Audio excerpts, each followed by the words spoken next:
The coffee was already brewed when my son-in-law walked into my kitchen without knocking. That was the thing about Garrett, and I'm not using his real name, but you'll understand why. He never knocked. Not once in the 4 years he'd been married to my daughter. He'd walk in like he owned the place, open my refrigerator, help himself to whatever was inside, and then stand there leaning against my counter with that slow, easy smile that I used to think meant he was comfortable around me.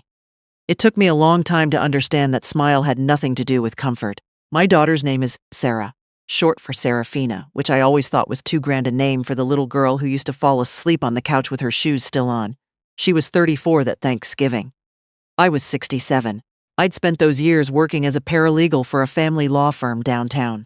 26 years of reading contracts, drafting documents, flagging language that didn't sit right. My boss used to say I had a nose for the buried clause, the sentence that looks harmless until you read it. I wish I had read things twice sooner. My husband Randolph passed 4 years before all of this happened. Heart attack. Quick, which I'm told was a mercy, though it didn't feel like one at the time. He left me the house, our house, the one we'd bought together when Sarah was 2 years old and the gutters were already falling off, and enough in savings to live modestly without working. Though I kept working because I didn't know what else to do with myself. Sarah and Garrett had been living 40 minutes away in a rental that they were always about to leave. Always about to buy something. Always looking, always almost there. I heard about open houses the way other people hear about weather, as background noise, as something perpetually about to change but never quite changing. They came for Thanksgiving that year, because Sarah said it would be easier for them to come to me. I didn't question it. I bought the turkey, made the cranberry sauce from scratch the way Randolph used to love, put the good tablecloth on, even though it was just the 3 of us. Sarah's brother, my son Clement, was living in Portland then and couldn't get away. I'd gotten used to holidays that were quieter than they used to be. Garrett carved the turkey. He was always very eager to carve the turkey. The trouble didn't start that day. It had already been going on for months before I noticed. That's the part that still bothers me, if I'm honest, not what they did, but how long it took me to see it. I've spent a lot of time sitting with that. 2 weeks after Thanksgiving, I got a call from my bank, a woman from their fraud department, asking if I had authorized a transfer of $800 to an account I didn't recognize. I said no.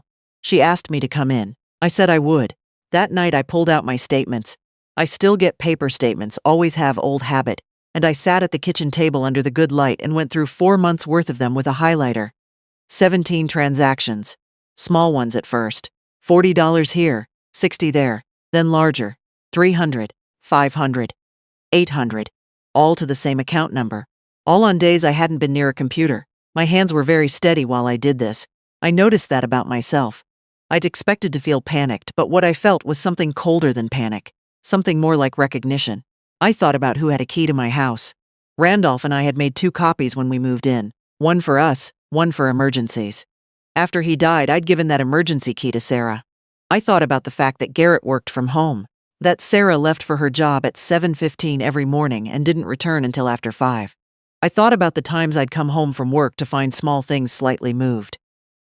A chair at a different angle. My laptop on the counter when I was almost certain I'd left it on the desk. I didn't call Sarah that night. I called my boss instead. 26 years I'd worked for him, and he picked up on the second ring even though it was past 9. I told him what I'd found. He was quiet for a long moment, and then he said, "Don't touch anything, don't say anything, and come in tomorrow morning before your regular hours." I didn't sleep. I sat in Randolph's armchair with the lights off, and I thought about Serafina, age 4, climbing into my lap with a book she couldn't yet read, and demanding I tell her what all the pictures meant. I thought about how much I had loved being her mother, how much I still did. That made it harder. It also made me more careful. My boss connected me with a colleague who handled financial crimes. She was brisk and practical, and didn't seem surprised by anything I told her, which I found both reassuring and deeply depressing. She helped me file a report with the bank and explained what my options were. She also told me something I hadn't known, that 2 months earlier, a document had been filed with the county recorder's office. A quitclaim deed. My house. My signature was on it. I had not signed that document. I sat very still when she told me. She asked if I needed a moment, and I said no. I said, "Please keep going." What they had apparently planned. And I'm using that word deliberately, because this was planned. This wasn't impulse or desperation. This was planned. Was to have me declared incompetent. They'd already had an attorney draft a petition for guardianship. Garrett was listed as the proposed guardian. There were statements attached, vague ones, about my increasing forgetfulness, my isolation, my difficulty managing daily tasks. Things that would sound alarming to a judge who didn't know me. Things that were entirely fabricated. The deed was meant to be a backup. If the guardianship didn't go through, they'd already have the house transferred. When I got home that evening, there was a message on my phone from Sarah. She said she was thinking about stopping by over the weekend. She had something she wanted to discuss with me. She thought it might be good to talk about some plans for my future. She used the word together twice. She said she wanted to make sure I was taken care of. I listened to that message 3 times. Then I deleted it and sat down to write a list of everything I still needed to do. The Saturday she came, I was ready. I'd spent the week quietly. I hadn't confronted anyone, hadn't changed my behavior, hadn't given any indication that anything was different. My boss called it playing the tape out. You don't stop the recording early, you let it run. Sarah arrived at 11. Garrett came with her, which I'd expected. She brought a coffee cake from the bakery down the street, which I'd also expected. She always brought something when she wanted me to feel good about whatever was coming next. She set it on the counter and hugged me and told me I looked tired. I said I'd been sleeping fine. We sat in the living room. Garrett took the armchair, Randolph's armchair, and stretched out like he was settling in for something long. Sarah sat on the couch across from me, and she had a folder on her lap. I noticed the folder immediately but didn't mention it. She started slowly. She said she'd been worried about me since her father died. She said she felt like I was carrying too much on my own. She talked for several minutes about how hard it must be to manage the house, to handle all the finances, to navigate everything alone. Her voice was warm. She was very good at warm. Then she got to the part about the documents. She said she'd spoken to someone, a professional. She said, not specifying what kind, who had suggested that it might be easier for everyone if I had some help with the legal and financial side of things. She said it was just paperwork, really. Just something to make sure everything was organized. She slid the folder across the coffee table toward me. I looked at it but didn't open it. I said, "What kind of documents are these?" She said, "Just some things to review. Nothing dramatic. Just some arrangements." I said, "Arrangements for what?" And she said, "Still warm, still careful. For making sure you're protected, Mom. In case something happens." Garrett hadn't said a word yet. He was watching me the way people watch a door they're not sure is locked. I picked up the folder, I opened it. I took my time.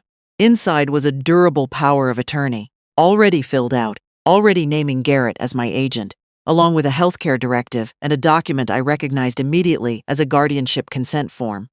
The kind where the subject agrees voluntarily to limited supervision of their financial affairs. The language was soft and careful. The way language is when someone wants you to sign something without understanding what it does. I'd spent 26 years reading documents like this on behalf of other people. I closed the folder. I said, "I'd like to have my attorney look at these before I sign anything." The room changed. It's hard to describe exactly how, but it did. Garrett uncrossed his legs. Sarah shifted on the couch. The warmth in her voice thinned just slightly, the way ice thins at the edge. She said, "You don't really need an attorney for something like this, Mom. It's just standard forms." I said, "I know what the forms are. I'd still like someone to review them." She said, "We just want to make sure you're okay." I said, "I know you do." And then I said the thing I'd been deciding all week whether to say. I said, "Sarah, I know about the bank account. I know about the deed. I know about the guardianship petition. And I need you to understand that I have spoken with an attorney and with the bank and with the county recorder's office, and there are people who know exactly what I know." She didn't say anything. For a very long moment, neither of them did. Garrett was the one who spoke first. He said it wasn't what it looked like. He said there was an explanation. He started talking about how much debt they were in, how the rental had gotten too expensive, how he'd lost a client, how they'd just needed a temporary solution and they'd meant to tell me. They'd been about to tell me. It had never been meant to go this far. I watched him talk. I thought about Randolph, who had been a quiet man, a man who fixed things around the house on weekends and never raised his voice once in 31 years of marriage. I thought about how much Randolph had liked Sarah, how much he'd wanted her to be happy. I said, "I want you both to leave now." Sarah started crying then. Real tears, I think, or real enough. She said she was sorry. She said she didn't know how it had gotten to that point. She said she loved me. I said, "I know you do. I love you too. I need you to leave." After they were gone, I sat in the kitchen for a long time. The coffee cake was still on the counter. I didn't eat it. In the weeks that followed, things moved with the kind of deliberate, unglamorous slowness that actual legal processes have. Nothing like the clean resolution you imagine when you're in the middle of it. The fraudulent deed was contested and eventually nullified. The guardianship petition was withdrawn before it reached a judge, likely because whoever had drafted it understood that I had documentation that would make it look very different in a courtroom than it had on paper. The bank recovered most of the transferred funds, not all of them. I changed my locks. I had the locks changed on the same day Sarah and Garrett left. I also called Clement in Portland. That conversation was hard. He'd had no idea, and finding out from me over the phone that his sister had done this. I could hear it in the silence before he spoke. We talked for a long time. He came out to visit 2 weeks later and we had dinner and sat on the porch in the cold and didn't say everything, but said enough. I didn't stop loving Sarah. I want to be clear about that. There is no version of this story where I stopped loving her. But love and trust are different things, and one of them had been broken in a way that I wasn't sure could be repaired, at least, not quickly, and not by me alone. She called several times in the months after. I answered some of those calls. Some I didn't. The ones I answered were hard in different ways. Sometimes she was apologetic and sometimes she was defensive, as if she'd had time to rebuild a version of the story where she was also a victim of something. I don't know if she believed that version, or if it was easier to say. Garrett I didn't speak to again. What I think about now, a year and a half out from all of this, is something my colleagues said to me early on, when I was still in the part of it where I was asking how. How had this happened? How had I not seen it sooner? She said. People with good intentions often have better radar for bad intentions in strangers than in the people they love most. We're trained to extend grace to family. We're trained to assume the best. That's not a flaw. It's just how love works. It becomes a vulnerability when the other person knows how to use it. I wrote that down. I keep it on a note card on my desk. The house is mine. I repainted the hallway last spring, a soft yellow that Randolph always wanted and I always put off because I thought there was time. There was still time, it turned out. There was still time. I still work 3 days a week now instead of 5. I still have my paper statements. I still read documents twice the way I always have. And when something doesn't sit right, a sentence, a tone, a smile that doesn't quite reach the eyes, I have learned, finally and at some cost, to trust what my own reading tells me.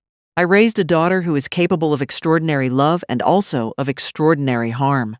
I don't know what to do with that except to hold both things at once and keep the locks changed and keep going.